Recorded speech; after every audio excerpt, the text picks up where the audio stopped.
Bismillahirrahmanirrahim. Assalamualaikum warahmatullahi wabarakatuh. Alhamdulillahirabbil alamin. Alhamdulillahilladzi bi ni'matihi tatimmus shalihat wa bi dzikrihi tatanazzalur rahmati wal barakat. Asyhadu an la ilaha illallah wahdahu la syarika la khaliqul ardi was samawat wa asyhadu anna sayyidana wa nabiyyana Muhammadan abduhu wa rasuluhu khairul bariyat. Allahumma salli wa sallim wa barik wa karrim ala sayyidina Muhammadin tibbil qulubi wa dawaiha wa afiyatil abdani wa shifaiha wa nuril absari wa dhiyaiha wa ala alihi wa sahbihi wa sallim tasliman katsira. Subhanakallahumma la ilma lana illa ma 'allamtana innaka antal alimul hakim wa tub 'alaina innaka antat tawwabur rahim. Allahumma arinal haqqa haqqan warzuqna ittiba'ah wa arinal batila batila warzuqna ijtinabah wa la taj'alhu 'alaina mushtabihan fanattabi'al hawa. Allahumma 'allimna ma yanfa'una wanfa'na bima 'allamtana wa zidna min ladunka ilma. Rabbi shrah li sadri wa yassir li amri wahlul 'uqdatan min lisani yafqahu qawli wa saddid lisani wahdi qalbi bi jahi nabi wal ali wa sahbi amma ba'du. Kaum muslimin, para jamaah majlis yang dirahmati oleh Allah Subhanahu wa taala. Alhamdulillah, kembali mari kita bersyukur kepada Allah Subhanahu wa taala atas berbagai limpahan nikmat kepada kita semua. Nikmat lahir maupun nikmat batin, nikmat yang kita rasakan maupun yang tidak kita rasakan. Bahkan kalau kita hitung nikmat yang tidak kita rasakan jauh lebih banyak dari nikmat-nikmat yang kita sadari dan yang kita rasakan tersebut. Semoga dengan kita banyak bersyukur setiap saat, dalam setiap keadaan dan setiap kondisi ini, meskipun kita terus masih dibayang-bayangi dengan musibah wabah yang sedang menyebar luas di negeri kita maupun di negeri yang lain, semoga dengan kita banyak bersyukur itu Allah Subhanahu wa taala terus menambah nikmat-nikmat kepada kita yang lain dan menambahkan keberkahan di dalamnya, serta segera mengangkat semua musibah-musibah yang sedang melanda kaum muslimin ini. Amin ya rabbal alamin. Hadirin yang dimuliakan oleh Allah Subhanahu wa taala, hari ini tanggal 11 Ramadan bertepatan dengan 4 Mei tahun 2020, kita akan melanjutkan kajian kita pembahasan fikih puasa, seri kajian fikih mazhab al-Imam Asy-Syafi'i radhiyallahu taala anhu. Pada pertemuan kemarin kita telah menyelesaikan bab yang ke-8 berkaitan dengan perbuatan yang dimakruhkan di dalam puasa. Perbuatan yang makruh adalah sebuah perbuatan yang jika dilakukan maka tidak membawa dosa, tetapi jika ditinggalkan malah justru mendapatkan pahala dari Allah Subhanahu wa taala. Sehingga perbuatan makruh ini merupakan kebalikan atau lawan daripada perbuatan sunnah, yaitu yang dianjurkan. Terdapat sejumlah perbuatan makruh yang sudah kita jelaskan pada pertemuan yang kemarin. Di antaranya adalah meninggalkan perbuatan-perbuatan sunnah di dalam puasa. Ya, karena perbuatan sunnah merupakan pelengkap dan penyempurna dari pahala puasa yang dilakukan oleh kaum muslimin. Oleh karena itu, meninggalkan pelengkap dan penyempurna itu bisa menyebabkan berkurangnya atau tidak sempurnanya dari ibadah puasa, dan itu merupakan hal yang tidak baik sehingga dihukumi sebagai perbuatan yang makruh. Begitu juga termasuk perbuatan yang makruh adalah mengunyah atau memasukkan sesuatu, makanan ataupun yang lain ke dalam mulut, ya, tanpa ditelan. Jika ditelan tentu membatalkan puasanya, tetapi jika tidak ditelan, ya, maka hukumnya adalah makruh jika tidak ada tujuannya, ya. Kemudian juga termasuk hal yang makruh di dalam berpuasa adalah mencicipi makanan tanpa keperluan, ya. Jika ada keperluan dalam mencicipinya, misalnya seorang yang sedang masak makanan dan ia ingin mengetahui apa rasa dari makanannya itu, maka diperbolehkan untuk mencicipinya. Mencicipi tentu dalam arti hanya merasakan di ujung lidah lalu melepehnya kembali. Tetapi jika tidak ada keperluan, misalnya sudah diketahui bahwa sayur itu atau masakan itu sudah pas rasanya, ya, atau ada minuman yang sudah kelihatan memang sudah terlihat manis, lalu dia tetap memaksa untuk mencicipi, maka hukumnya adalah makruh karena hal itu tidak diperlukan. Berikutnya juga adalah hukum yang makruh di dalam berpuasa adalah berbekam, karena berbekam ini bisa mendatangkan fisik yang lemah bagi orang yang melakukannya, sehingga itu bertentangan dengan tujuan dari berpuasa supaya kita tetap giat di dalam beribadah. Begitu juga untuk menghormati atau memperhatikan pendapat ulama yang menyatakan bahwa berbekam itu adalah membatalkan puasa. Jadi di dalam mazhab kita karena untuk memperhatikan dari mazhab yang mengatakan membatalkan itu, kita katakan bahwa berbekam ini hukumnya hanya makruh saja, tidak sampai membatalkan puasa. Begitu juga adalah bersiwak setelah tergelincir matahari atau setelah masuknya waktu zuhur, hukumnya adalah makruh menurut pendapat yang muktamad di dalam mazhab Syafi'i, meskipun ada juga pendapat yang kuat di dalam mazhab Syafi'i yang mengatakan bahwa hal itu adalah tidak makruh. Dan yang terakhir adalah di antara yang sudah kita sebutkan adalah terlalu banyak melakukan hal-hal yang sifatnya syahwat yang dibolehkan. Syahwat yang dibolehkan misalnya terlalu makan terlalu kenyang, ya makan pada hakikatnya boleh, ya tetapi dengan kadar tertentu secukupnya. Tetapi jika berlebihan maka hukumnya menjadi makruh. Begitu juga tidur secara panjang, ya dalam waktu yang lama, itu juga hukumnya adalah makruh meskipun tidak mendatangkan dosa, tetapi mengurangi dari beban atau berat pahala yang Allah berikan kepada kita semua. Begitu juga melakukan tindakan-tindakan yang tidak berguna seperti membaca koran yang sesuatu yang tidak diperlukan, atau bermain-main, atau sesuatu hal-hal yang lain yang tidak mendatangkan kebaikan dan pahala, maka semua itu adalah bagian dari perbuatan yang makruh di dalam kita berpuasa, apalagi kita sedang melaksanakan puasa Ramadan ini. Itulah hadirin rahimakumullah yang telah kita jelaskan pada pertemuan kemarin berkaitan dengan hal-hal yang makruh di dalam puasa. Berikut ini kita akan melanjutkan bab yang ke-9 dari buku fikih puasa ini, yaitu berkaitan dengan perbuatan yang membatalkan puasa. Bismillahirrahmanirrahim. Perbuatan yang membatalkan puasa. Perbuatan yang membatalkan puasa dibagi menjadi dua, yaitu perbuatan yang membatalkan pahala puasa tetapi puasanya tetap sah sehingga tidak perlu diqadha. Ini disebut dengan al-muhbitat, yaitu perbuatan yang menggugurkan pahala puasa. Yang kedua, perbuatan yang membatalkan puasa sekaligus pahalanya jika dilakukan tanpa uzur sehingga wajib diqadha. Ini disebut dengan al-mufattirat atau perbuatan yang membatalkan puasa. Nah, rahimakumullah, jadi dalam bab yang membatalkan puasa ini dibahas dua perkara yang penting. Yang pertama adalah perbuatan-perbuatan yang bisa membatalkan pahala puasa orang tersebut. Ibadah puasanya masih tetap sah, tetapi pahala orang itu menjadi sia-sia atau menjadi batal atau berkurang atau hilang dan lain sebagainya. Ini disebut dengan al-muhbitat, yaitu yang menghilangkan atau menghancurkan pahala puasa. Yang kedua, perbuatan-perbuatan yang bisa membatalkan atau merusak dari ibadah puasa sekaligus merusak pahalanya. Ya, jadi merusak dua hal, yaitu merusak pahala maupun merusak ibadahnya. Jadi maksud dari merusak ibadah artinya puasa orang itu batal dan dia harus mengqadha di hari yang lain. Dan pahalanya juga rusak, ya, tidak dapat karena dia telah membatalkan dengan secara sengaja sehingga dia mendapatkan dosa dari Allah Subhanahu wa taala. Nah, yang pertama, perbuatan yang membatalkan pahala puasa atau al-muhbitat. Rasulullah sallallahu alaihi wasallam bersabda, "Kam min shaimin laisa lahu min shiyamihi illal ju'u wal 'atash." Rasulullah sallallahu alaihi wasallam pernah bersabda, alangkah banyaknya atau betapa banyak orang yang berpuasa tidak mendapatkan apapun dari puasanya itu selain rasa lapar dan dahaga. Hadis riwayat Imam Ahmad dan Ibnu Majah.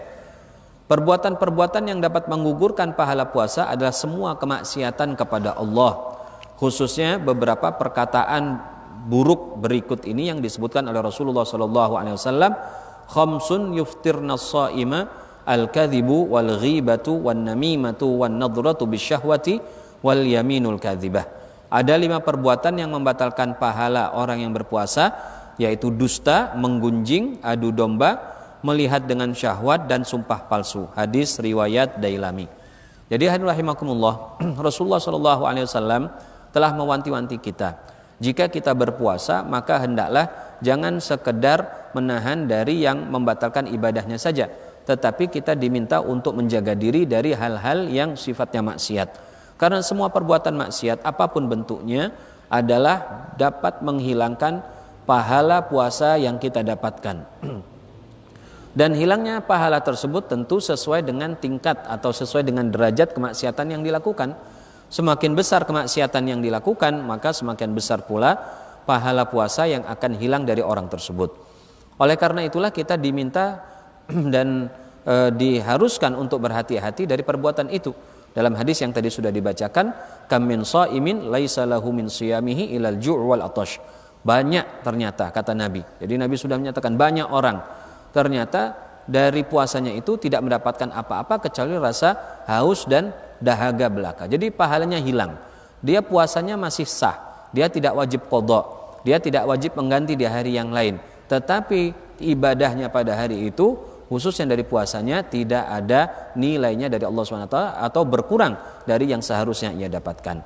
Ya, apalagi sekarang ini masih banyak kaum muslimin yang ketika di luar Ramadan memang dia sudah terbiasa melakukan kemaksiatan ini, lalu ketika datang Ramadan masih saja melakukan kemaksiatan.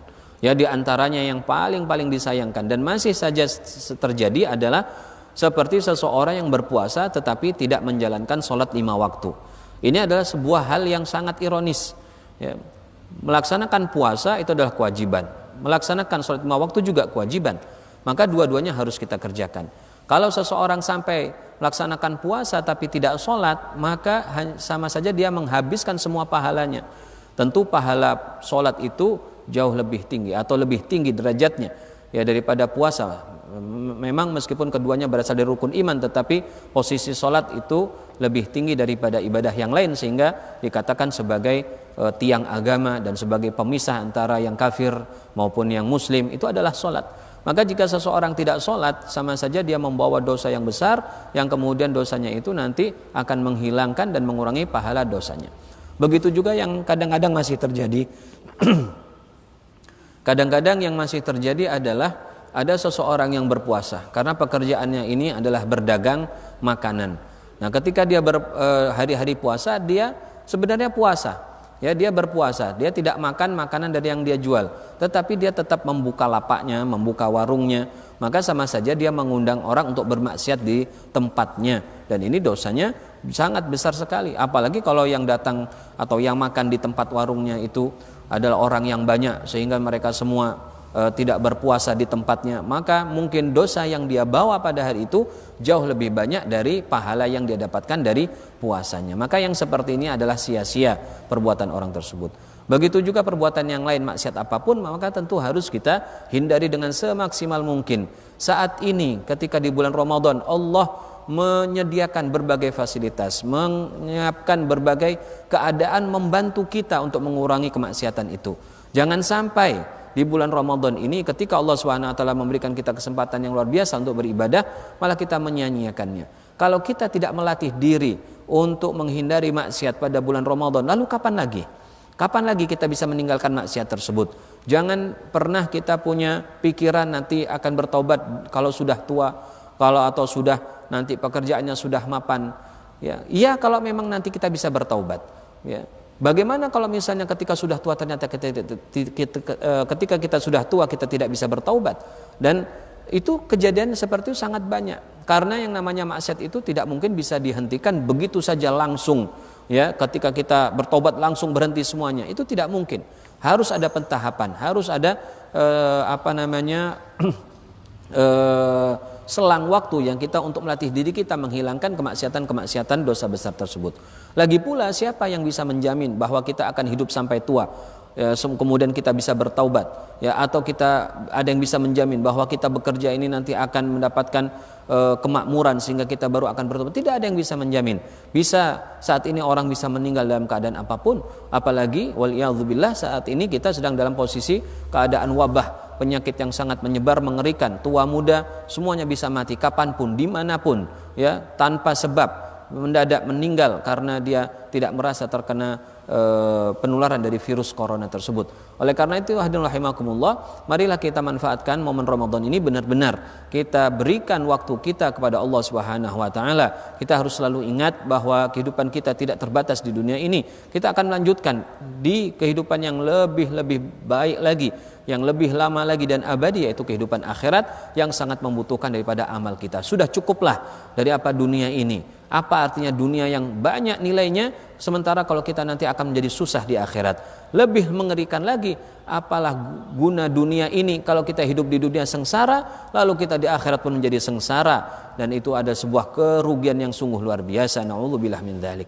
Nah, rahimakumullah, jadi semua jenis kemaksiatan akan mengurangi dan menghilangkan daripada pahala yang kita dapatkan selama berpuasa ini. Maka kita harus menghindarinya jauh-jauh. Ya, jangan sampai kita lakukan meskipun kecil dosa itu. Nah, di sini Rasulullah SAW dalam hadis yang tadi juga kita sudah bacakan, ada 5 perkara yang dikatakan oleh Rasulullah SAW bisa membatalkan pahala kita. Ya, sebagian ulama bahkan ada yang menyebutkan dosa-dosa ini bukan hanya membatalkan pahala, tetapi juga membatalkan ibadah puasanya. Ya, seperti ghibah. Ya, ada sebagian ulama, misalnya Al-Imam Al-Auza'i mengatakan ghibah atau mengunjing itu bisa membatalkan ibadah puasa, bukan hanya pahalanya. Nah, di sini akan kita jelaskan beberapa perbuatan maksiat yang disebutkan oleh Rasulullah SAW yang bisa mengurangi secara banyak daripada dosa-dosa, daripada pahala-pahala yang kita dapatkan selama beribadah puasa. Yang pertama adalah menggunjing atau ghibah. Ya, menggunjing itu adalah yaitu menyebut sesuatu tentang saudaranya yang ia tidak suka meskipun benar atau sesuai kenyataan. Jadi yang namanya menggunjing adalah kita membicarakan keburukan orang lain, saudara kita sesama muslim, ya. Meskipun memang sesuatu yang buruk itu ada padanya. Ya, misalnya ada seseorang yang memang punya rupa yang jelek atau punya akhlak yang jelek atau punya sesuatu yang tidak menarik pada dirinya. Lalu kita sebutkan sikap itu atau rupa itu kepada orang lain, ya, dengan menceritakan saudara tersebut. Maka itu adalah bagian dari perbuatan menggunjing. Ya, perbuatan menggunjing yang merupakan dosa besar. Ya. Meskipun memang kenyataannya ada pada orang tersebut.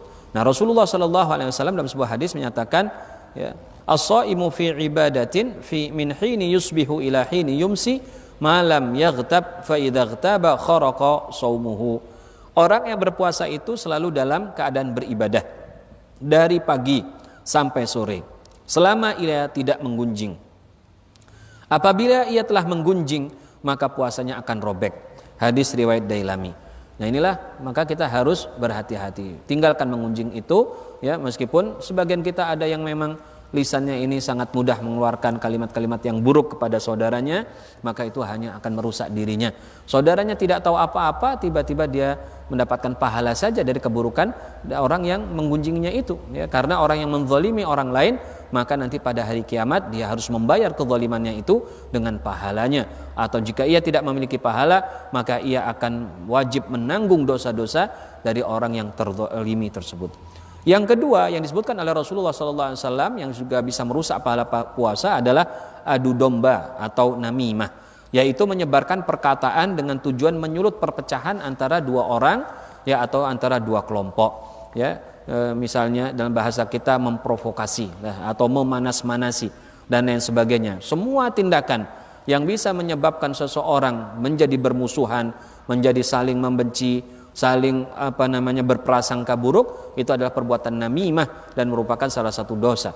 Bahkan Rasulullah SAW telah mengabarkan bahwa banyak orang yang tidak mengira bahwa perbuatan namimah itu mendatangkan azab kubur yang sangat keras. Ya, beliau pernah suatu ketika lewat di sebuah kuburan, ya, melewati dua kuburan, satu kuburan dua-duanya sedang diazab, salah satunya karena melakukan tindakan yang menyebarkan permusuhan di antara dua orang. Kemudian yang ketiga, dusta atau berbohong, yaitu memberitakan sesuatu yang tidak sesuai dengan kenyataan. Ya, ini hukumnya juga tentu tidak boleh, berdosa adalah berdosa dan juga mengurangi pahala dari dosa dari puasa kita. Yang keempat, melihat sesuatu yang diharamkan meskipun tanpa syahwat. Ya, melihat sesuatu yang diharamkan meskipun tanpa syahwat, atau melihat yang dibolehkan dengan syahwat, yaitu dengan menikmati. Dengan demikian orang yang berpuasa harus menahan pandangannya dari yang diharamkan, seperti di jalanan, televisi, internet dan lain sebagainya.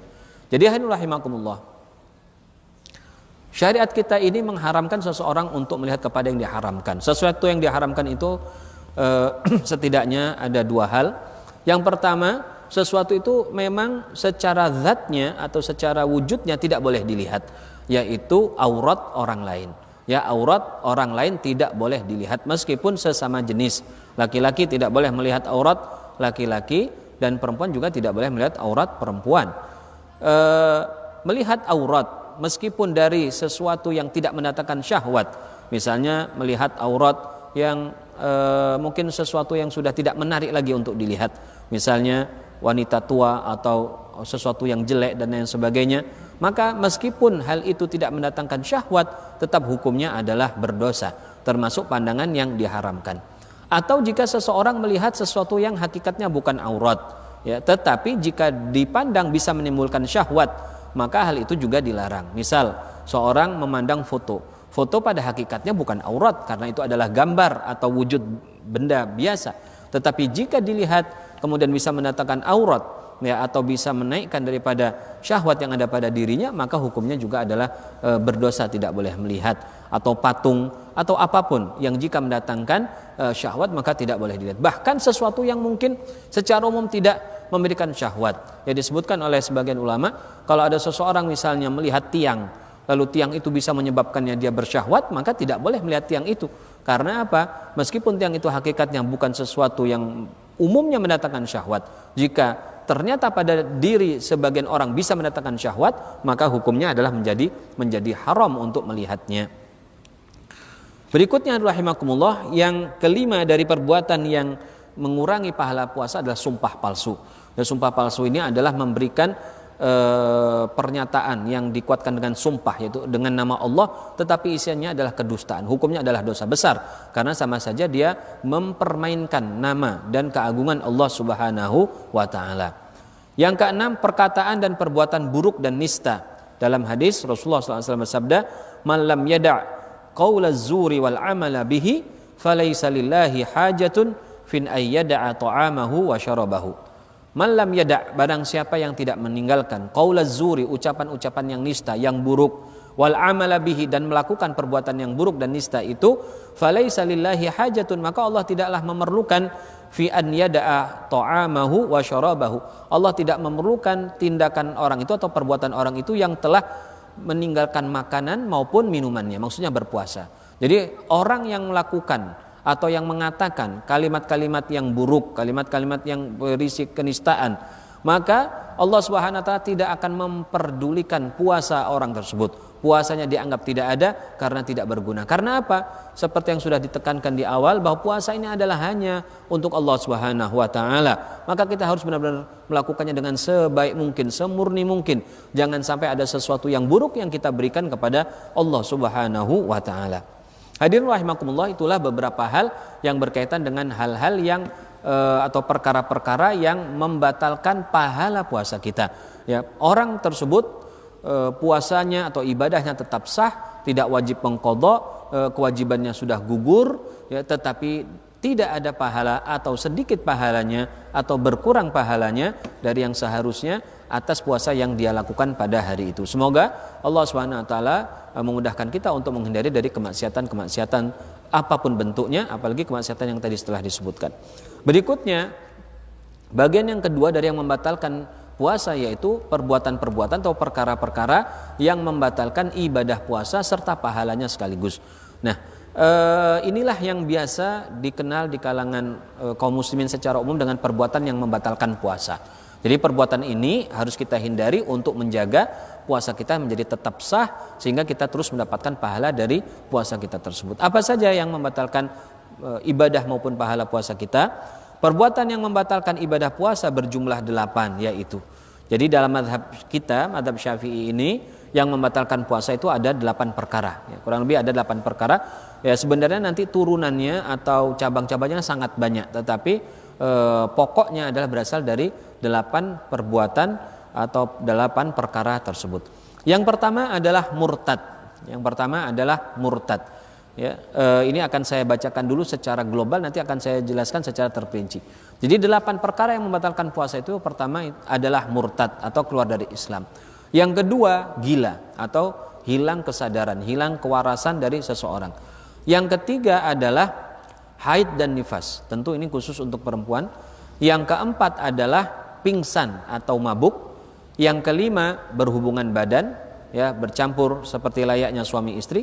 Kemudian yang keenam adalah masuknya sesuatu ke dalam rongga tubuh melalui lubang terbuka, ya. Ini yang biasa kita sebut dengan makan dan minum. Tapi kalau dalam istilah para ulama dengan bahasa yang lebih detail, yaitu masuknya sesuatu ke dalam rongga tubuh melalui lubang yang terbuka. Kemudian nomor 7 adalah mengeluarkan sperma atau air mani secara sengaja. Kemudian yang ke-8 adalah muntah, yaitu mengeluarkan sesuatu dari dalam perut kita secara sengaja. Itulah 8 perkara yang membatalkan puasa kita. Nah, insya Allah akan kita sebutkan hal-hal ini secara lebih mendetail, ya, termasuk nanti dari contoh-contoh yang mungkin ada di zaman ini, ya, yang belum dibahas mungkin oleh para ulama pada zaman waktu-waktu terdahulu, maka akan kita juga bahas di sela-sela pembahasan kita mengenai hal-hal yang membatalkan puasa tersebut. Yang pertama, rahimakumullah, yang membatalkan puasa adalah murtad, yaitu memutus tali Islam baik dengan niat, ucapan atau perbuatan, meskipun hanya sekejap, karena non-muslim atau orang kafir tidak sah melaksanakan ibadah.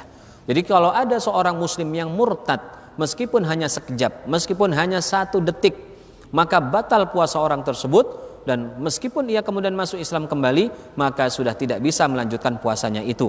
Artinya orang itu harus mengqadha puasa hari itu di hari yang lain. Nah, rahimakumullah, mungkin bagi kita murtad itu ada sesuatu yang sangat besar, apalagi ketika kita berpuasa. Biasanya orang yang berpuasa itu mungkin jauh dari hal-hal yang perbuatan yang bisa menggugurkan keimanan. Karena puasa adalah ibadah yang sifatnya rahasia. Maka kalau seandainya orang itu tidak punya keimanan sama sekali, maka dia sejak awal mungkin tidak perlu berpuasa atau bersulit-sulit untuk melaksanakan ibadah tersebut. Oleh karena itulah mungkin kita ingin bertanya, seperti apa sebenarnya contoh yang real seperti orang yang berpuasa kemudian murtad, naudzubillah min dzalik. Hadirin rahimakumullah, mungkin jika orang murtad secara sengaja seperti saya katakan tadi mungkin tidak terjadi. Tapi yang dikhawatirkan adalah orang-orang yang murtad secara tidak sengaja. Inilah yang sangat membahayakan, dan ini kerap terjadi di antara atau di kalangan kaum muslimin, khususnya orang-orang awam yang tidak mengetahui apa saja perkara-perkara yang membatalkan keimanan. Sementara mengetahui perkara-perkara itu adalah hal yang sangat penting, karena itu sangat berkaitan dengan keimanan kita, sangat berkaitan erat dengan kelangsungan ibadah kita. Jika ada seorang yang murtad, dia tidak sengaja, lalu dia sholat, maka tidak ada guna sholatnya, karena dia belum berikrar, belum bersyahadat kepada Allah Subhanahu wa Ta'ala. Oleh karena itu kita harus berhati-hati terhadap yang membatalkan keimanan kita yang dilakukan secara tidak sengaja. Nah, di sini disebutkan hal yang membatalkan keimanan kita atau kemurtadan itu bisa dari 3 jalur utama. Yang pertama adalah dari niat, yang kedua dari ucapan, yang ketiga dari perbuatan. Dari niat, misalnya seseorang memiliki niatan atau punya keyakinan di dalam pikirannya, di dalam hatinya mengenai hal-hal yang bertentangan dengan keimanannya. Misalnya punya keraguan-keraguan terhadap keberadaan Allah Subhanahu wa taala, memiliki keraguan terhadap kekuasaan Allah Subhanahu wa taala, tentang keadilan Allah Subhanahu wa taala. Saya pernah dapat keluhan dari orang yang bertanya kepada saya berkaitan dengan diri orang tersebut, yaitu orang ini kalau mendapatkan musibah kadang-kadang yang berat bertubi-tubi, dia sampai meragukan apakah Allah itu adil, apakah Allah itu memang ada, sampai seperti itu. Ada keraguan yang sampai pada tataran wujud Allah Subhanahu wa taala. Maka ini sangat berbahaya. Orang yang punya keraguan terhadap keberadaan Allah Subhanahu wa taala maka murtad dari Islam. Ya, tidak bisa kemudian dilanjut lagi keislamannya kecuali setelah ia bersyahadat. Oleh karena itu kita harus menghilangkan hal yang seperti itu. Ragu terhadap Rasulullah sallallahu alaihi wasallam sebagai nabi, ragu terhadap keberadaan Rasulullah SAW, ragu terhadap hal-hal yang sudah sifatnya qat'i di dalam Islam, misalnya adanya surga dan neraka, adanya para malaikat, adanya para anbiya, adanya para kitab-kitab suci yang diturunkan kepada para anbiya dan lain sebagainya. Maka keyakinan atau keraguan keyakinan tentang ketiadaan itu atau keraguan tentang ada atau tidak adanya bisa membawa seseorang itu ke dalam kemurtadan. Kemudian juga murtad dalam bentuk ucapan, misalnya mengeluarkan kata-kata yang bertentangan dengan keimanan, mencela Allah Subhanahu wa taala, menghina Allah Subhanahu wa taala, menghina Al-Qur'an, mempermainkan ayat Al-Qur'an untuk tujuan-tujuan yang buruk, ya, untuk bercandaan dengan diiringi dengan penistaan, menginjak Al-Qur'an meskipun dia seperti yang pernah terjadi di Indonesia, ya, ada seorang yang menginjak Al-Qur'an. Dia katakan bahwa Quran yang suci itu bukan yang ini, bukan yang di mushaf itu, tetapi yang ada di Lauh Mahfuz. Ini adalah karena kebodohan yang jelas bagi orang itu, ya. Oleh karena itulah orang itu dihukumi murtad oleh para ulama dan dia harus bersyahadat kembali. Misalnya juga menghina ayat Al-Quran seperti yang dilakukan oleh orang-orang yang mencari ilmu hitam atau para dukun-dukun yang menulis Al-Quran dengan najis, menulis Al-Quran dengan darah haid, menulis Al-Quran dengan air kencing, memasukkan Al-Quran ke dalam WC, membaca Al-Quran di dalam WC dengan tujuan untuk menghina Al-Quran dan lain sebagainya, maka orang-orang yang seperti itu adalah murtad dari Islam. Termasuk orang-orang yang menghina Rasulullah SAW, orang yang merendahkan derajat beliau, mempermainkan kehidupan beliau, juga orang yang merendahkan para malaikat dan ayat-ayat Allah, maka semua itu murtad dari Islam. Termasuk juga yang disebutkan para ulama adalah orang yang tidak mengakui kewajiban-kewajiban yang sudah bersifat qat'i di dalam Islam, misalnya kewajiban sholat, kewajiban puasa Ramadan, kewajiban berhaji bagi yang mampu dan memenuhi syaratnya, maka semua orang itu adalah telah sepakat para ulama adalah orang-orang yang murtad dari Islam.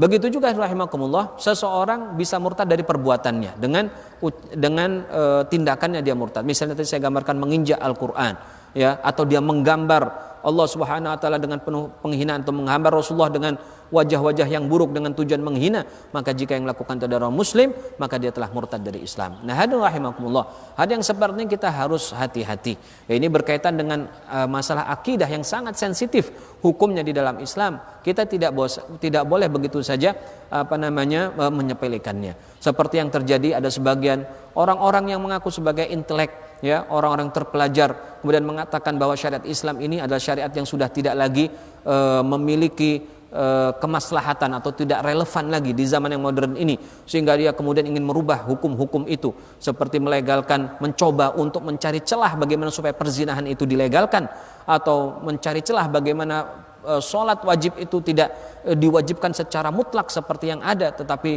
diberikan kelonggaran, misalnya pilihan dan lain sebagainya. Yang seperti ini adalah bukan perbuatan orang-orang yang muslim, yang benar-benar menyerahkan dirinya kepada Allah sebagaimana namanya dikatakan sebagai muslim, yaitu yang tunduk, yang pasrah, yang taat apapun yang diinginkan oleh Allah Subhanahu wa taala. Maka di zaman modern yang luar biasa, kebodohan yang sudah menyebar kemana-mana, kerusakan akhlak di mana-mana, kerusakan pemikiran di mana-mana, marilah jaga diri kita, keluarga kita dari tindakan-tindakan yang bisa merusak diri kita di dunia dan lebih-lebih lagi bisa merusak diri kita di akhirat. Hadirin kaum muslimin rahimakumullah, perbuatan kedua yang membatalkan ibadah puasa kita adalah datang darah haid dan nifas serta melahirkan. Ini khusus untuk perempuan. Jika seorang perempuan kedatangan haid atau nifas atau dia melahirkan, maka puasanya menjadi batal. Jika siklus haid seorang perempuan datang di tengah berpuasa meskipun beberapa saat sebelum maghrib, maka batal puasanya dan ia harus mengqadha'nya. Begitu pula jika terputus haid setelah terbit fajar. Jadi orang ini terputus haidnya setelah masuk waktu subuh, ya. Jadi bersih setelah masuk waktu subuh, maka tidak sah puasanya pada hari itu. Artinya dia tidak boleh berpuasa, ya, karena ada sebagian waktu yang dalam keadaan tidak berpuasa. Puasa itu harus sempurna dari terbit fajar sampai terbenam. Kalaupun kita misalnya suci 5 menit setelah subuh, maka puasanya tetap tidak sah karena ada 5 menit yang dilakukan dalam keadaan tidak suci, sehingga tidak sah puasa orang tersebut.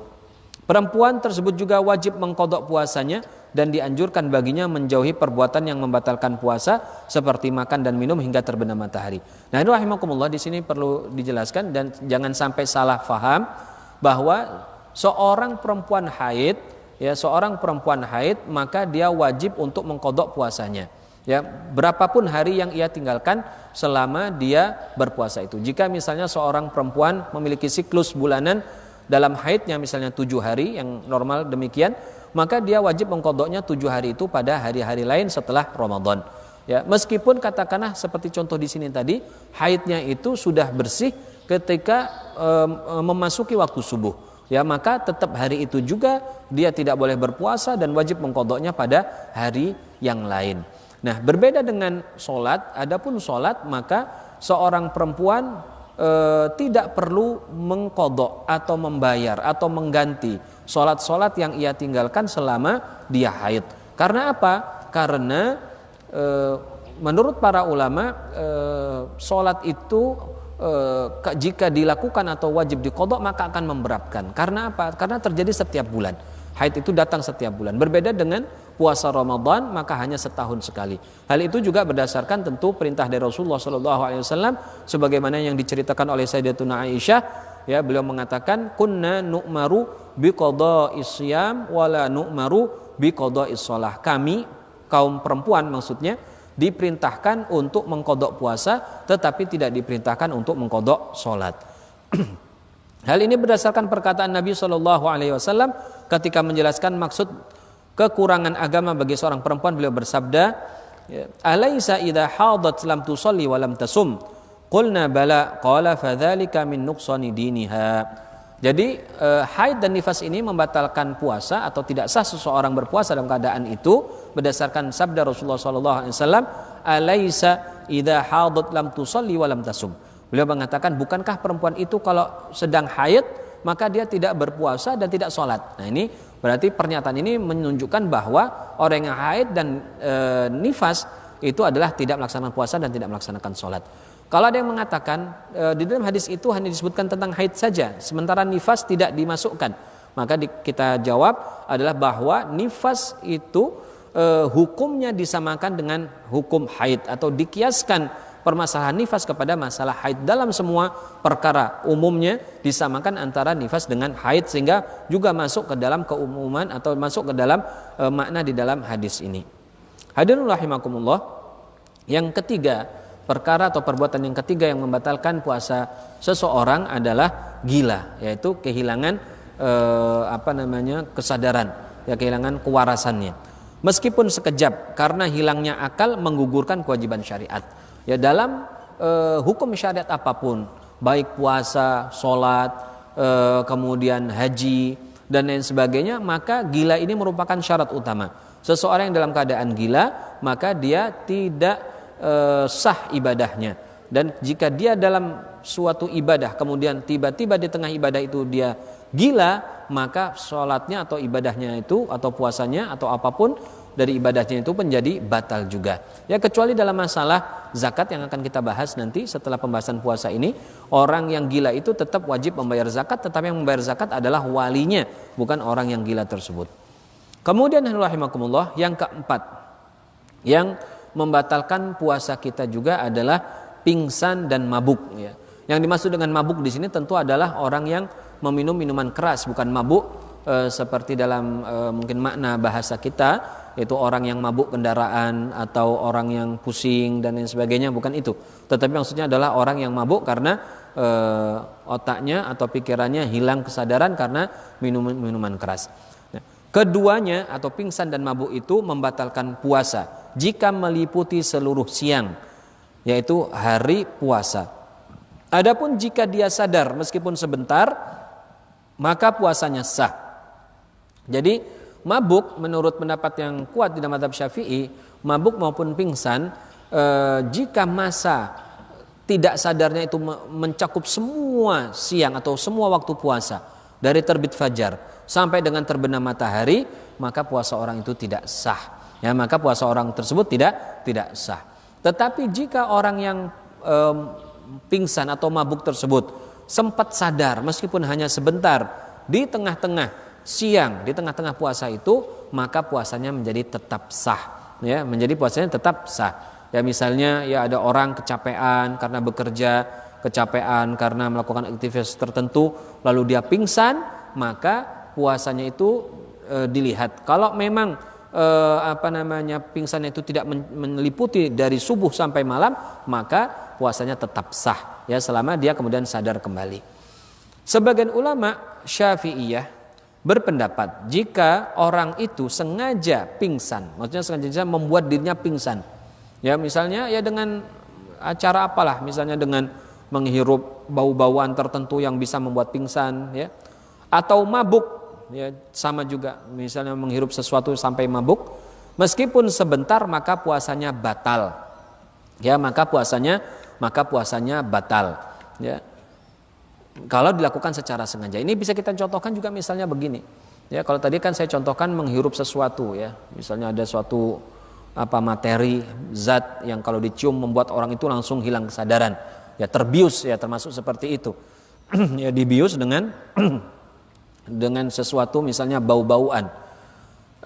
Bisa juga misalnya begini ya, memang jarang terjadi. Kalau misalnya ada orang katakanlah lagi sahur ya, tiba-tiba dia ada gelas di depan meja karena dia buru-buru langsung diminum. Ternyata air itu adalah air yang mengandung yang bisa memabukkan gitu ya. Misalnya pas diminum ternyata air itu tuak gitu misalnya ya, dikira sirup, ternyata dia adalah tuak. Ternyata pas habis subuh orang itu mabuk, maka batalah puasa orang tersebut. Sebagian yang lain atau sebagian ulama yang lain berpendapat bahwa puasanya tidak batal kecuali jika disengaja dan meliputi semua siang. Ini ada beberapa perbedaan dari dalam mazhab kita, mazhab Syafi'i. Nabi SAW bersabda, ini dasarnya, rufi'al qalamu an thalathin. Catatan kewajiban itu digugurkan atau diangkat dari 3 orang. Anis sobi hatta yablugh, dari anak kecil sampai ia baligh. Wa anin naimi hatta yastayqidh, dari orang yang tidur sampai dia terbangun. Wa anil majnuni hatta yufiq, dari orang gila sampai dia sadar. Dan jadi orang pingsan ini hadirin rahimakumullah batal puasanya kalau sekali lagi mencakup semua siangnya. Ya. Termasuk juga di sini adalah misalnya orang yang koma ya, sakit seperti itu yang mencakup beberapa hari, maka puasanya tentu tidak sah ya, puasanya tersebut tidak sah. Kemudian yang kelima, berhubungan badan. Ya, berhubungan badan membatalkan puasa. Berhubungan badan yang membatalkan puasa adalah jika memasukkan kepala zakar kepada lubang kemaluan meskipun pada lubang dubur atau pada kemaluan binatang secara sengaja, mengetahui keharaman dan tidak dipaksa meskipun tidak mengeluarkan sperma atau air mani. Jadi hadirin rahimakumullah, mohon maaf sebelumnya, ini karena pembahasan ini berkaitan dengan sesuatu yang mungkin agak vulgar, maka memang bagaimanapun harus kita jelaskan karena berkaitan dengan hukum fikih ya, supaya kita menjadi jelas mana yang dimaksud dari hal-hal yang membatalkan dan mana yang tidak. Jadi disebutkan bahwa berhubungan badan yang membatalkan puasa adalah jika hubungan itu terjadi hubungan syahwat yang sempurna. Terjadi hubungan syahwat yang sempurna, yaitu dengan wulujul hasyafah atau ilajul hasyafah, memasukkan hasyafah. Hasyafah itu adalah kepala zakar dari laki-laki ya, fil farj, ke dalam kemaluan perempuan atau kemaluan apapun, termasuk misalnya wal'iyadzubillah ada orang melakukan homoseks kemudian dia memasukkan ke dalam lubang dubur laki-laki lain atau lubang dubur istrinya, perbuatan dosa besar juga, atau kepada naudzubillah juga pada binatang dan lain sebagainya. Maka jika kepala zakar itu dimasukkan ke dalam lubang-lubang kemaluan tersebut, baik manusia maupun hewan, baik istrinya atau bukan, baik laki-laki maupun perempuan, maka perbuatan itu membatalkan puasa ya. Tetapi kalau tidak sampai terjadi ilajul hasyafah, masuknya kepala zakar itu atau yang sekedarnya atau yang sebesarnya jika terputus, maka orang itu tidak batal puasanya. Misalnya, mohon maaf, misalnya suami baru menyentuh istrinya atau baru menciumnya, belum sampai terjadi persenggamaan seperti itu, maka semua itu tidak membatalkan puasa, tapi tentu saja adalah perbuatan dosa karena bisa mendatangkan syahwat dan bisa membatalkan puasa orang itu. Tentu yang sebenarnya harus kita hindari ya, meskipun kalau sekedar hal tindakan itu belum membatalkan puasanya. Jadi yang membatalkan puasa itu sekali lagi ini perlu kita catat baik-baik ya, supaya kita faham tidak salah, adalah jika sampai masuknya kepala zakar ke dalam lubang kemaluan dari apapun, manusia ataupun hewan, laki-laki, perempuan dan lain sebagainya. Dan ketika memasukkan itu atau melakukan hubungan itu dalam keadaan sadar, karena kalau tidak sadar ya maka digugurkan kewajibannya atau dosanya seperti dalam hadis yang barusan kita sebutkan. Atau dia mengetahui keharaman. Kalau dia tidak tahu, orang bodoh, maka dimaafkan. Tetapi tentu sekali lagi orang-orang bodoh di dalam hukum syariat itu mendapatkan keringanan atau toleransi di dalam hukum jika memenuhi satu di antara dua keadaan, yaitu orang yang baru masuk Islam sehingga tidak mengetahui hukum tentang Islam, atau ada seseorang yang tinggal di sebuah wilayah yang sangat jarang kaum musliminnya apalagi ulamanya sehingga dia tidak mengetahui tentang hukum-hukum Islam. Orang yang seperti ini masih mendapatkan keringanan. Tetapi kalau misalnya kita lihat keadaan kita di Indonesia, di mana-mana banyak orang Islam, di mana-mana banyak para ulama, para habaib, para kiai, ya para asatidz, maka hal-hal yang seperti itu tidak menjadi alasan. Oleh karena itulah di sini pentingnya hadirin rahimakumullah bagi kita untuk belajar syariat. Ya, kita orang Islam itu harus mengetahui minimal perkara-perkara yang wajib dan perkara-perkara yang haram dalam agama. Ya, minimal itu. Harus mengetahui yang wajib dan yang haram. Yang wajib untuk kita laksanakan, yang haram untuk kita hindari. Ya. Adapun hal-hal yang sunnah, ya, seperti maknanya juga sunnah, maka hal itu tidak diharuskan, meskipun memang hal yang buruk kalau seseorang itu tidak mengetahui tentang perkara-perkara sunnah, karena artinya dia hanya sebatas hal-hal yang wajib saja. Nah, disitulah letak perintah atau letak kewajiban menuntut ilmu sebagaimana yang ditegaskan di dalam Islam oleh Rasulullah SAW. Talabul ilmi fardhatun ala kulli muslimin wa muslimatin. Menuntut ilmu itu wajib bagi semua orang Islam, laki-laki maupun perempuan, adalah sebatas dalam hal-hal yang wajib. Adapun hal-hal yang sunnah, perbuatan yang sunnah, maka kita tidak wajib untuk melakukannya. Ya, tetapi kita lebih bagus untuk mengetahui hal-hal yang tersebut. Jadi sekali lagi rahimakumullah, jika seorang muslim melakukan perbuatan-perbuatan yang membatalkan puasa dengan alasan tidak tahu, maka dilihat keadaannya. Kalau dia tinggal di Indonesia seperti ini, di kota, di desa, maka itu tidak bisa ditolerir dan tetap dianggap batal puasanya. Kemudian alhamdulillah di sini disebutkan meskipun tidak mengeluarkan sperma.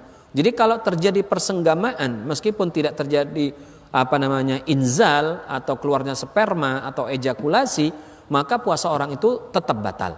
Ya, jadi batalnya itu adalah karena memasukkan hasyafah atau kemaluannya itu kepada kemaluan orang lain atau kepada hewan dan lain sebagainya.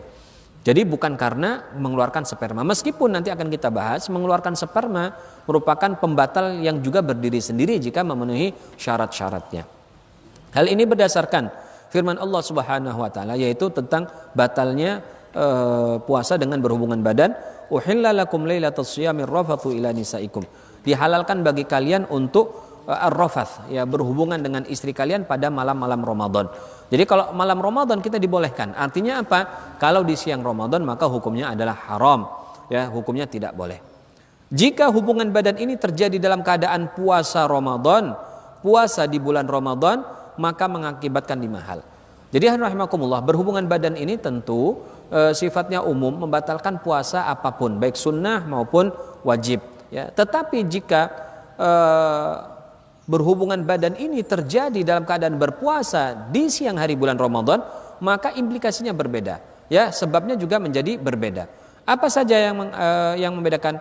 Yaitu orang yang membatalkan dengan cara berhubungan itu di siang hari bulan Ramadan, maka mengakibatkan 5 perkara yang tidak ada di dalam membatalkan kalau di luar Ramadan. Apa saja?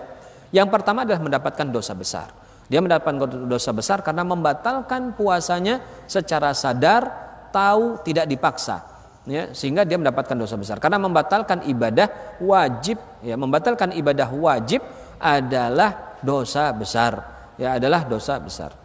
Kemudian yang kedua, wajib menghindari perbuatan yang membatalkan puasa hingga terbenam matahari. Ya, jadi orang ini tentu puasanya batal, ya, dengan melakukan itu puasanya batal. Dan setelah dia batal itu, dia tetap wajib untuk bersikap seperti orang berpuasa, yaitu meninggalkan perbuatan-perbuatan yang diharamkan bagi orang berpuasa. Misalnya makan minum, ya, atau melakukan hal-hal yang lain. Jadi orang itu karena membatalkan dirinya secara sengaja dalam keadaan maksiat, maka dia dihukum oleh syariat tetap wajib untuk bersikap seperti orang berpuasa. Jadi dia hukumnya tidak puasa, tetapi kelakuannya seperti orang berpuasa, yaitu tidak boleh makan, tidak boleh minum sampai terbenam matahari, baru setelah itu dia boleh makan dan minum. Yang ketiga, mendapatkan takzir, yaitu hukuman mendidik dari hakim atau penguasa yang dijatuhkan jika pelaku tidak mau bertaubat. Jadi orang itu tentu setelah mendapatkan dosa besar, dia wajib bertaubat. Jika tidak mau bertaubat, masih ngotot ingin melakukan lagi, maka dia ditakzir, diberikan hukuman fisik, tetapi hukuman yang sifatnya mendidik, supaya orang itu sadar, supaya orang itu bertaubat dan tidak mengulangi perbuatannya kembali. Yang keempat, orang yang melakukan berhubungan badan di siang hari Ramadan juga adalah wajib mengqadha puasa, yaitu 1 hari puasa. Ya, jadi karena puasanya batal, maka dia wajib untuk mengqadhanya di hari yang lain. Yang kelima, memenuhi kafarat uzma atau kafarat puasa yang berat, yaitu jika memenuhi syarat-syarat yang akan dijelaskan. Nah, ini sebenarnya yang nomor 5 ini yang paling berat, yaitu membayar kafarat Ramadan, kafarat puasa Ramadan yang disebut dengan kafaratul uzma. Uzma artinya adalah besar. Karena apa? Karena memang bebannya berat. Dan seperti yang akan dijelaskan nanti. Jadi orang ini selain mengqadha, ya dia harus bertaubat, dia juga harus membayar kafarat. Ya, kafarat atas tindakan yang dilakukannya tersebut. Apa saja kafarat tersebut? Kafarat bersetubuh di bulan Ramadan atau kafarat uzma, yaitu kafarat atau hukuman. Kafarat artinya hukuman untuk menghapus sebuah dosa yang dijatuhkan bagi seseorang yang berhubungan badan dengan istrinya di siang hari bulan Ramadan. Jadi kalau ada yang berhubungan di siang hari Ramadan, maka dia dikenakan kafarat uzma ini atau kafarat puasa Ramadan. Kafarat ini hanya diwajibkan atas lelaki saja, bukan perempuan. Jadi sekali lagi dalam mazhab kita, kafarat uzma ini dibebankan kepada laki-lakinya, pada suami kalau dia suami istri, ya, bukan kepada yang perempuan. Karena sekedar dimulai hubungan badan, maka batalah puasa orang perempuan tersebut. Ya, dengan dimulai hubungan badan, ya, dengan dimasukkan zakar tadi itu ke dalam ini, langsung perbuatan itu jadi batal, ya, karena nanti akan kita jelaskan dalam poin berikutnya, yaitu masuknya sesuatu ke dalam rongga tubuh, melalui lubang terbuka. Dan salah satu lubang terbuka itu adalah kemaluan. Jadi kalau ada sesuatu saja yang sedikit masuk melalui lubang kemaluan, ya, baik dalam hubungan itu zakar ataupun yang lainnya, maka batal otomatis perempuan itu. Nah, ketika batal, maka dia tidak mendapatkan hukuman berat dari kafarat ini, ya, karena ketika terjadi hubungan yang sempurna, ya, orang itu atau perempuan itu sudah tidak dalam kondisi puasa lagi, dia sudah batal sejak awal. Jadi sejak awal masuk dia batal. Ketika terjadi persenggaman yang sempurna, dia memang keadaannya sudah batal. Beda dengan si laki-laki. Laki-laki ini kan ketika memasukkan kemaluannya, dia dalam keadaan puasa. Ya, ketika dimasukkan terjadi persenggamaan yang berat, maka disitulah dia dikenakan kafarat uzma atau kafarat bulan Ramadan ini. Kemudian rahimakumullah, karena sekedar dimulai hubungan badan, maka batalah puasa si perempuan karena telah masuk sesuatu. Ini alasannya, karena telah masuk sesuatu ke dalam rongga tubuhnya melalui lubang terbuka, yaitu vaginanya. Kafarat ini berlipat ganda sesuai dengan hari yang dibatalkan akibat berhubungan itu. Ini juga berat. Jadi kafarat ini akan berlipat sesuai dengan persenggamaan yang terjadi pada beberapa hari yang berbeda, bukan pada hari yang sama.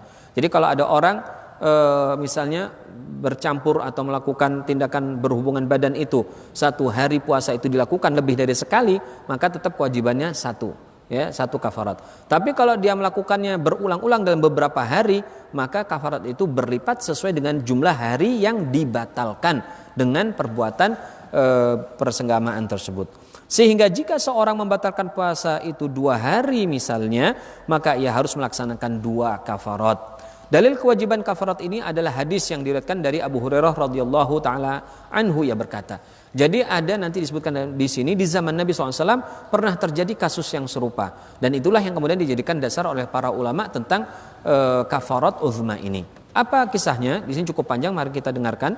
Ketika kami sedang duduk bersama Nabi SAW, tiba-tiba datang seorang lelaki. Ia berkata, "Ya Rasulullah, aku telah binasa." Beliau berkata, "Ada apa?"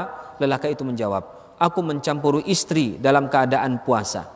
Beliau bertanya, "Apakah kamu punya budak yang bisa kamu merdekakan?" "Tidak," jawab orang itu. Beliau bertanya lagi, "Kalau begitu, apakah kamu mampu berpuasa 2 bulan berturut-turut?" "Tidak mampu," jawabnya lagi. Beliau kembali bertanya yang ketiga kali, Kalau begitu, apakah kamu mampu memberi makan 60 orang miskin? Tidak, jawab orang itu lagi. Jadi 3 kali dia jawab tidak mampu semua. Karena memang keadaan orang ini sangat-sangat prihatin sekali ya, seperti yang dijelaskan di sini. Lalu Nabi SAW berdiam. Ketika dalam keadaan itu tiba-tiba beliau diberi sekeranjang kurma. Jadi ketika itu beliau bersama sahabatnya, ketika orang ini kasih hukumannya 3 kali nggak ada yang bisa, jadi bingung beliau apa yang harus dilakukan. Beliau diam, ternyata ada orang yang ngasih kurma. Ya, ada yang ngasih kurma 1 keranjang. Ya. Kemudian beliau berkata, mana orang yang bertanya tadi? Maksudnya laki-laki yang merusak puasanya dengan bersetubuh itu. Saya, jawab orang itu. Beliau berkata, ambillah kurma ini dan sedekahkanlah. Laki-laki itu berkata, apakah ada di Madinah ini orang yang lebih miskin dariku ya Rasulullah? Jadi ternyata orang ini sangat miskin sampai dia nggak punya apa-apa. Jadi ketika ada keranjang kurma yang dia harus pakai untuk bayar kafaratnya, dia bilang ya Rasulullah, di Madinah ini apa ada orang yang lebih miskin dari saya? Demi Allah, orang ini sampai bersumpah, demi Allah, tidak ada di antara 2 harrah. Harrah itu adalah batuan tajam bekas letusan gunung. Jadi Madinah itu rahimakumullah, di sisi barat dan timurnya ada wilayah yang disebut dengan harrah syarqiyah, wilayah harrah bagian timur, dan harrah gharbiyah, bagian harrah sebelah barat. Harrah ini dulu kisahnya adalah bekas letusan-letusan gunung berapi yang ada di tempat itu dahulu. Jadi letusan-letusan itu kemudian mengeluarkan magma yang kemudian mengering dan akhirnya menjadi batu yang keras dan tajam. Ya, jadi sangat sulit untuk dilewati, dan itulah yang disebut dengan harrah. Jadi ini untuk istilah juga disebutkan dalam hadis ini, tidak ada di antara 2 harrah, maksudnya 2 harrah Madinah, 2 tempat batu tajam tadi, yaitu maksudnya adalah kota Madinah, yang lebih miskin, sebuah keluarga yang lebih miskin dari keluargaku. Mendengar itu Nabi SAW langsung tertawa sehingga tampak gigi-gigi taring beliau. Lalu beliau berkata, berikanlah kepada keluargamu. Hadis muttafaq alaih. Hadirin rahimakumullah, berdasarkan hadis ini maka para ulama menyimpulkan bahwa syarat kafarat uzma itu ada beberapa hal yang harus kita jelaskan. Di sini ada 8 yang apabila dipenuhi maka orang itu wajib untuk diwajibkan untuk membayar kafarat. Apa saja syarat tersebut? Yang pertama, hubungan itu membatalkan puasa. Tentu hubungan badan itu sudah dikatakan membatalkan puasa. Ini sudah jelas. Yang kedua, syaratnya juga supaya orang itu membayar kafarat adalah puasa hari itu batal dengan berhubungan badan. Jika puasa itu batal dengan sesuatu lain seperti makan lalu berhubungan, maka tidak wajib kafarat. Jadi kalau ada orang ya dia sedang puasa, lalu orang itu batal puasa tapi dengan makan atau dengan minum. Setelah batal puasa dengan makan dan minum, baru dia berhubungan badan dengan istrinya misalnya. Maka orang ini tidak dikenakan kafarat, ya, karena kafarat itu untuk puasa yang dibatalkan dengan berhubungan badan. Tapi kalau dibatalkan dengan makan dengan minum, maka tidak diwajibkan untuk kafarat uzma, ya. Yang ketiga, terjadi pada bulan Ramadan. Jika yang dibatalkan bukan puasa Ramadan, maka tidak wajib kafarat meskipun puasa wajib seperti puasa qada Ramadan maupun puasa nazar. Nah, ini rahimakumullah. Jadi yang ketiga di antara syarat daripada ini adalah terjadinya di bulan Ramadan. Kalau tidak terjadi di bulan Ramadan, maka tidak ada kafarat baginya. Ya, tidak ada kafarat bagi orang tersebut. Jadi misalnya orang puasa wajib, misalnya qada Ramadan atau nazar atau kafarat di luar Ramadan lalu berhubungan, maka tidak kafarat. Ya, tidak ada kafarat. Yang keempat, hari yang batal adalah 1 hari penuh puasa. Jika seorang meninggal atau gila sebelum terbenam matahari, maka tidak wajib bayar kafarat. Jadi kalau misalnya ada orang berhubungan, ya, berhubungan pagi jam 10, ya, tahu-tahu habis berhubungan jam 1-nya mati, ya, meninggal dunia gitu. Atau orang ini gila, ya, sehingga aslinya kan orang meninggal dunia kan gugur kewajiban puasanya. Orang gila juga batal kewajiban puasanya, maka dia tidak wajib membayar kafarat. Kemudian yang keenam, hubungan itu terjadi secara sempurna. Jika sekedar bercumbu lalu mengeluarkan sperma atau air mani, maka hubungan itu tidak ada wajib kafarat. Jadi kafarat ini hanya wajib kalau terjadi persenggamaan yang sempurna. Seperti yang saya gambarkan tadi di awal, yaitu dengan memasukkan kepala zakar laki-laki kepada lubang kemaluan. Yang keenam, berdosa karena hubungan ini, maka tidak wajib kafarat bagi musafir yang melakukan perjalanan panjang 82 km yang mubah. Lalu ia menggauli istrinya dengan niat mengambil keringanan hukum untuk tidak berpuasa dengan cara menggauli. Jadi kalau orang musafir yang berhubungan maka tidak ada kafarat, yaitu Dalam arti yang musafir dalam jarak yang jauh yaitu 82 km. Misalnya ada orang Lampung di sini misalnya pergi ke Jakarta. Nah di Jakarta dia beberapa hari, misalnya kurang dari 4 hari, maka hukumnya musafir. Nah ketika hari kedua di Jakarta dia sebenarnya sudah niat puasa, dia sudah puasa pagi hari. Tiba-tiba jam 10 dia sudahlah saya nggak usah puasa lah, saya mau ngambil rukhsah keringanan. Tetapi membatalkannya bukan dengan minum, bukan dengan makan, tapi membatalkannya dengan cara mencampuri istrinya. Ya, maka yang seperti itu juga dia tidak mendapatkan kafarat, tidak ada beban kafarat karena aslinya memang musafir itu boleh untuk tidak berpuasa. Yang ketujuh, hendaknya dosa itu akibat merusak puasanya. Maka tidak wajib kafarat bagi yang berdosa bukan karena puasa, seperti seorang musafir yang berzina, naudzubillah, maka dia berdosa besar bukan karena merusak puasa tapi karena berzina.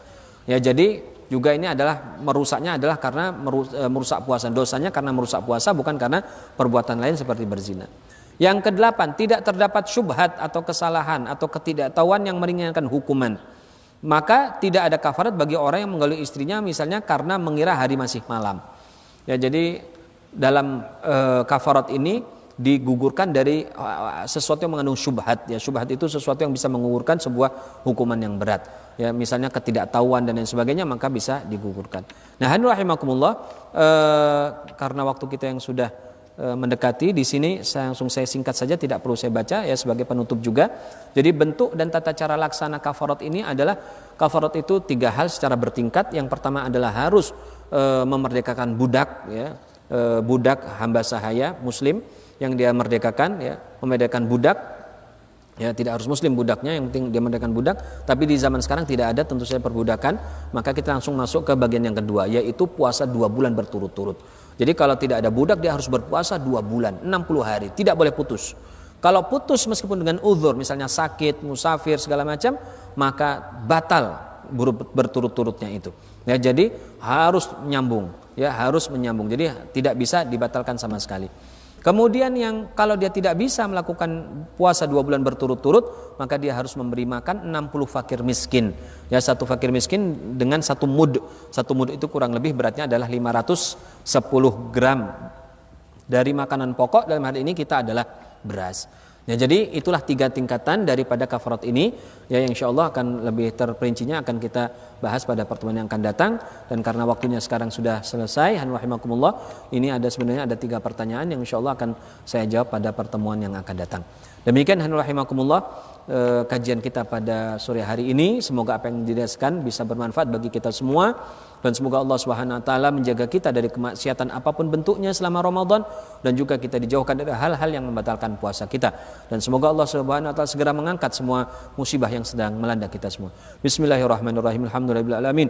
Allahumma shalli wa sallim wa barik ala sayidina Muhammadin wa ala alihi washabihi ajmain. Allahumma nas'aluka ridhaka wal jannah wa na'udzubika min sakhatika nar. Allahumma nas'aluka ilman nafi'a wa 'amalan mutaqabbala wa rizqan halalan thayyiban mubaraka. Allahumma irfa' 'anna al-waba' wal bala' wal ghala' wal fahsya wal munkar wal fitan wa syada'ida wal mihan ma dhahara minha wa ma batan an baladina hadha khassah wa min sa'ir biladil muslimina 'amma. Allahumma akshif wasrif 'anna al-waba ma la yakshifu wa la yasrifu illa anta wa sallallahu alaihi wasallam ala sayyidina Muhammadin wa ala alihi washabihi ajmain. Demikianlah, mohon maaf atas segala kekurangan. Terima kasih atas segala perhatiannya. Aqulu qouli hadza astaghfirullah li wa lakum. Wassalamu alaikum warahmatullahi wabarakatuh.